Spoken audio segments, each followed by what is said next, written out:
অসুস্থতা জানার পর কেউ যখন এখন শরীরটা কেমন লিখে মেসেজ দেয়, তাকে আপন আপন লাগে। লম্বা পথ ট্রাভেল করব শুনে দয়া করে যে সাবধানে যেতে বলে, তাকেও বেশ ভালোই লাগে।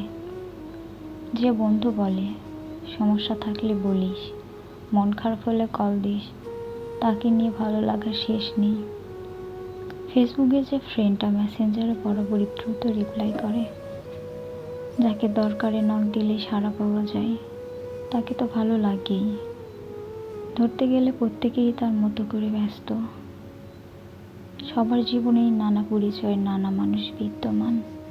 তা সত্ত্বেও যারা আমাদের ছোট ছোট ব্যাপারগুলো মনে রাখে,